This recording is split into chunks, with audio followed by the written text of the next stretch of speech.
दूसरा तीमुथियुस अध्याय 2।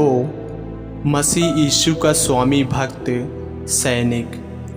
इसलिए हे मेरे पुत्र, तू उस अनुग्रह से जो मसीह में है बलवंत हो जा, और जो बातें तूने बहुत से गवाहों के सामने मुझसे सुनी है उन्हें विश्वासी मनुष्यों को सौंप दे, जो दूसरों को भी सिखाने के योग्य हों। मसीह यीशु के अच्छे योद्धा के समान मेरे साथ दुख उठा। जब कोई योद्धा लड़ाई पर जाता है तो इसलिए कि अपने भर्ती करने वाले को प्रसन्न करे, अपने आप को संसार के कामों में नहीं फंसाता। फिर अखाड़े में लड़ने वाला यदि विधि के अनुसार न लड़े तो मुकुट नहीं पाता।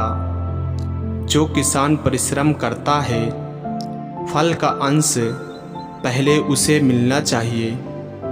जो मैं कहता हूँ उस पर ध्यान दे, और प्रभु तुझे सब बातों की समझ देगा। यीशु मसीह को स्मरण रख, जो दाऊद के वंश से हुआ और मरे हुओं में से जी उठा, और यह मेरे सुसमाचार के अनुसार है, जिसके लिए मैं कुकर्मी के समान दुख उठाता हूँ, यहाँ तक कि कैद भी हूँ, परंतु परमेश्वर का वचन कैद नहीं। इस कारण मैं चुने हुए लोगों के लिए सब कुछ सहता हूँ कि वे भी उस उद्धार को जो मसीह यीशु में है अनंत महिमा के साथ पाएं। यह बात सच है कि यदि हम उसके साथ मर गए हैं तो उसके साथ जिएंगे भी। यदि हम धीरज से सहते रहेंगे तो उसके साथ राज भी करेंगे। यदि हम उसका इनकार करेंगे तो वह भी हमारा इनकार करेगा। यदि हम अविश्वासी भी हों तो भी वह विश्वास योग्य बना रहता है, क्योंकि वह आप अपना इनकार नहीं कर सकता। उत्तम कारीगर इन बातों की सुधि उन्हें दिला और प्रभु के सामने जिता दे कि शब्दों पर तर्क वितर्क न किया करें, जिनसे कुछ लाभ नहीं होता, वरन सुनने वाले बिगड़ जाते हैं। अपने आप को परमेश्वर का ग्रहण योग्य और ऐसा काम करने वाला ठहराने का प्रयत्न कर, जो लज्जित होने न पाए और जो सत्य के वचन को ठीक रीति से काम में लाता हो, पर अशुद्ध बकवाद से बचा रहा, क्योंकि ऐसे लोग और भी अभक्ति में बढ़ते जाएंगे और उनका वचन सड़े घाव की तरह फैलता जाएगा।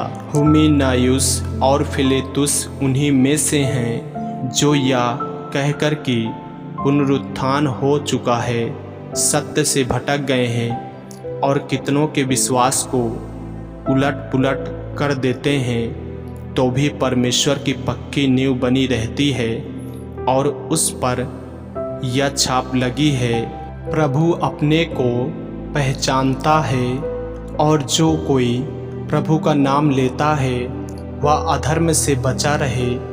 बड़े घर में न केवल सोने चांदी ही के, पर काठ और मिट्टी के बर्तन भी होते हैं। कोई कोई आदर और कोई कोई अनादर के लिए। यदि कोई अपने आप को इनसे शुद्ध करेगा तो वह आदर का बर्तन और पवित्र ठहरेगा और स्वामी के काम आएगा, और हर भले काम के लिए तैयार होगा। जवानी की अभिलाषाओं से भाग, और जो शुद्ध मन से प्रभु का नाम लेते हैं उनके साथ धर्म और विश्वास और प्रेम और मेल मिलाप का पीछा कर, पर मूर्खता और अविद्या के विवादों से अलग रह, क्योंकि तू जानता है कि इनसे झगड़े उत्पन्न होते हैं। प्रभु के दास को झगड़ालू नहीं होना चाहिए, पर वह सबके साथ कोमल और शिक्षा में निपुण और सहनशील हो। वह विरोधियों को नम्रता से समझाए, क्या जाने परमेश्वर उन्हें मन फिराव का मन दे कि वे भी सत्य को पहचाने और इसके द्वारा उसकी इच्छा पूरी करने के लिए सचेत होकर शैतान के फंदे से छूट जाएं। आमीन। मेरे प्रियो, यदि आप इस चैनल पर नए हैं, यदि आपने अभी तक हमारे चैनल को सब्सक्राइब नहीं किए हैं तो हमारे चैनल को सब्सक्राइब करें और बेल आइकन के बटन को दबाएं। और यदि आप हमारे फेसबुक पेज पर नए हैं तो हमारे पवित्र बाइबल को फॉलो करें, लाइक करें, ताकि परमेश्वर का वचन आप तक पहुंच सके। जय मसीह की। प्रभु आपको आशीष दे।